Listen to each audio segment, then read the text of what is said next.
Looking to manage Liverpool on Football Manager 2020 and have absolutely no idea where to start? Well, this is where this sort of content comes in. Hello everyone, it is Toby from TIJ Gaming and welcome to my team guide for Liverpool in Football Manager 2020. And today in a 10-15 minute snippet we're going to be going through various parts of Football Manager 2020. And if you're starting to save Liverpool, hopefully benefit you guys into learning a little bit about Liverpool and helping you guys out in terms of the club vision, transfer suggestions, tactic suggestions, and then looking at the dynamics and development centre as well in a short space of time. So I'll try and be as detailed as possible, but in a short space of time. I've also got some other team guides out there for other Premier League teams. So if Liverpool is not the only team you're looking for, then there are team guides for the other Premier League sides. But let's quickly start with the club vision now, of course. Liverpool very narrowly missed out last year on the title, which means that the club required to win the Premier League. That is a massive vision, a massive expectation from the club. I'm actually doing a bid to save Liverpool. I do support Liverpool. And this is becoming really hard. We've got a lot of competitions this year, which I'll go through in a minute, but that is the big requirement to win the Premier League. But some of the club culture bits which you might want to pay particular attention to is to play attacking and entertaining football, a little bit like Jurgen Klopp does at the moment, but those are only preferred importance, so 2 out of 4, and also to develop players using the club's youth system. Again, nothing too surprising there. And it's also a favoured requirement that you sign players under the age of 23 for the first team, but again, that's not something that's too specific or too required, so it's a 1 out of 4. If you do it, great. If you don't, it's not really that much of a problem. In terms of the 5-year plan, we've got 3 big things really. We've got increased commercial revenue, so sign players who bring a merchandise boost. That's just really sign players that aren't massive players, but players that would benefit the squad and obviously bring in that merchandise boost. Expand the stadium as well. The club want to expand the stadium, but aren't judging me on that. So really that's just going to be a plan from their point of view. And then to work within the wage budget, that's something that's expected at every Premier League club. And something that should be fairly easy. There's £300,000 a week in terms of wages. And of course there's plenty of movement in the transfer budget to suit if that is a problem. And also to maintain self-sustainability and the most reputable team in England by basically making sure you do some of these objectives. Now there are 7 competitions for us this year. Luckily enough, 2 of those are going to be finished in the first 3 games. You've got the Community Shield and the UEFA Super Cup. Those aren't important, as well as the EFL Cup, so don't pay too much attention to those. However, we've got 3 really big competitions. We've got the Premier League, which I mentioned earlier, and that's where you've got to put your attention. You've also got the Champions League, which of course Liverpool won last season. The board required to reach the semi-final of that, and also to win the FIFA Club World Cup, of course, as Liverpool and those 4 other teams in it, and really that should be something that should be fairly easy to do. Depends on the fixture congestion that goes on in your game at that point, and I suppose injuries as well.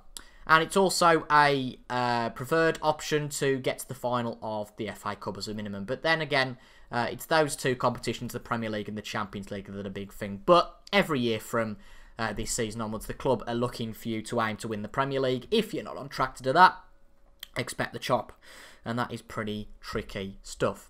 So we're going to have a look at transfers in and out. Again, not a massive spend for Liverpool this year. Only 1.8 million. They bought Sepp van der Berg as a future prospect at centre-back. Apart from that, a few transfers in, 3 transfers of youngsters, but nothing too specific. Harvey Elliott probably being the other signing that is fairly significant. Out on the wing, only 16 years old, so going to be plenty of time before he comes into your first team anyway. And a few departures this year that are fairly small, but could be fairly big. Danny Ings has gone to Southampton permanently. Ryan Kent, Simon Mignolet's gone, but of course he's been replaced with Adrian.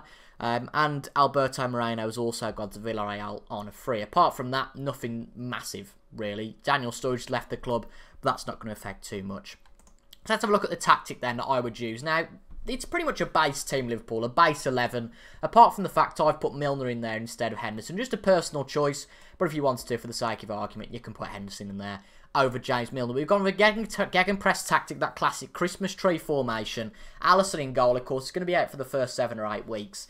So Adrian is going to have to go in the net for that time. You've got your normal back 4, Alexander-Arnold, Matip, Van Dijk and Robertson. Of course, Joe Gomez, after his injury, is going to be out for 5 to 7 months, but he might well come in after that. He is injured. I was about to say, I thought, is he injured in real life? Yes, he's definitely injured in this game, and I think he is in real life as well as Nathaniel Klein, who's out for 8 to 10 months, So Alexander-Arnold will definitely have that spot for the rest of the season. Fabinho is a defensive midfielder. And then, of course, you've got your front three. You've got these two, Mane and Salah, as inside forwards. Very important. They're going to be the two that are scoring the main majority of the goals. With Firmino as a pressing forward.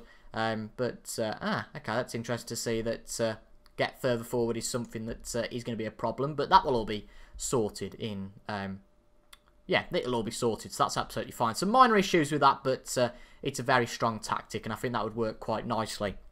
But obviously, there's a few gaps. You can see that depth isn't the best thing about this Liverpool squad. There's the main 11, and then certainly defensive depth is a little bit weak after that, particularly at right back, I feel. Now, obviously, you've got Klein, but Klein's going to be out for the season.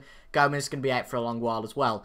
And really the only option you've got, apart from Alexander-Arnold, is Fabinho. Same goes for left back. Only option is Milner. So, you've guessed it. We're going to be talking about those positions to sign players. Because in my opinion, striker, attacking players, midfielders, there's absolutely no problem. Look at the midfield lineup. There's 5 or 6 solid midfielders. Defensive midfields, you've got 3 or 4 solid players there. You might want to look at offloading the likes of perhaps Adam Lallana. He's 31 years old. His value's only going to go down. If you're not going to use him, I'd definitely get rid. And the same also goes for Nathaniel Klein. Because I think you could probably bring a new right back in. Nathaniel Klein's gone completely off the boil. And I do think that probably he'd be best going somewhere else. And you get a fair, decent whack for him. But obviously only when he's back to the team. But we're going to talk quickly now about a few transfer suggestions. I've talked about the ones that we could get rid of. So Lallana, potentially Klein, potentially Lovren as well. Again, the age of 30, you've got quite a young defensive line, really. I know you've got Matip and Van Dijk at the age of 28 and 27 respectively. But that is an optimal age. And then, of course, you've got your wing-backs. Or fullbacks, as they're technically called. They are fairly young, of course. Alexander-Arnold, only the age of 20, only 2 years older than me. Very, very scary. But let's have a look at the transfer suggestions then. So just quickly, I've knocked up 1 or 2 suggestions that you could bring in. So first, we're going to have a look at right back. Just a replacement for Nathaniel Klein, really. Just somebody who can sit on the bench and come in and play at a decent level if Alexander-Arnold isn't in. Now, I looked at players that were transfer listed, thought for someone you could get for quite cheap, and as you can see, Kevin Malquit is somebody you can get for 10 million at the start of the game. And if we compare him to Alexander-Arnold, the stats actually aren't that incomparable. If you look at this, I mean, Alexander-Arnold's a better player, of course, but in terms of speed and physical, Malquit's better, and he challenges him pretty decently in most of the areas. So I think he'd be a good signing, to be honest, and his work rate's good. Some of his other skills are good. The only skill that's not particularly great is his leadership skills. But apart from that, I think everything else is pretty rosy. He doesn't have the free kick taking of Alexander-Arnold. But again, for a backup player, I think he'd be a very solid fit for the club. And then there's really 2 options at left back. You've got the older Jordan Lukaku, who would probably sit on the bench. Of course, the brother of Romeo Lukaku. What's his name? Not Romeo. Is it Romeo Lukaku? I feel like an idiot. What's his name? Yeah, Romelu Romeu. I mean, that just sounds stupid. But anyway, if we look at him, Lukaku, compared... And it's not Romelu. That's the one. Romelu, compared to Jordan. As you can see, not that incomparable. Obviously, Robertson's a little bit better in some areas. But in terms of physical, certainly these right-hand stats, Lukaku isn't too shabby at all. And certainly going to be better than Milner going into the future. His stats look good as well, as apart from really his leadership stats and some of his technicals. But again, someone who's going to be fairly cheap to bring in. And he'd be a good player, I think, to fit in as a rotational, bit of a depth player. And that's what Liverpool need, really. They've got their first 11 sorted, in my opinion. It's just that depth they need. And another younger player that you could bring, again, to tick off the box of signing players under the age of 23 for the first team, is Juan Luca Itta. Now, only 20 years of age at SC Freiburg. He was at Wolfsburg last year and had been there since 2014 to 15. Played some games for them. And if we compare him to Andrew Robertson, he doesn't look too bad either. Of course, he's still developing, so there are going to be some stats that are quite a way away. But as a young sign, I think it'd be interesting. I mean, I've looked at left-backs at the club that could be a potential for the future. If I just remember where we've got to go now. Club info, where is it? I forgot now. It's not Club Vision, where is it? I think it's got to be... No, not squad. I've lost the will to live altogether. Of course, it's development centre, which we'll look at shortly. But I did look at right backs. So if we look at left backs, again, you've got left backs, as you can see. None of those are really going to make the cut. So I think that Itta would be a good player to bring in externally to meet that requirement. And we need to go back. There we go. And again, he's not going to cost you too much money. He is out for 4 weeks to 2 months. But a good replacement for Robertson. I found that in my bait to save Liverpool. I've had Robertson suspended for a few games, and that has really been a struggle because Milner's played there, and he's just not got the quality of Robertson. But I think Ita would fit in well, and I think that'll be a good signing, so I'm quite happy with that. So finally, we're going to have a look at the development centre, which I just alluded to earlier. And you're going to have your first team candidates here, if there are any. Not at the moment, because pretty much all of the ones that could be a first team player are out on loan. And the 5 players that are to watch are here. So we've got Harvey Elliott, Sepp van der Berg, Kijana Huova, Ben Woodburn and Liam Milley. You've got 5 players there. Those will change over time.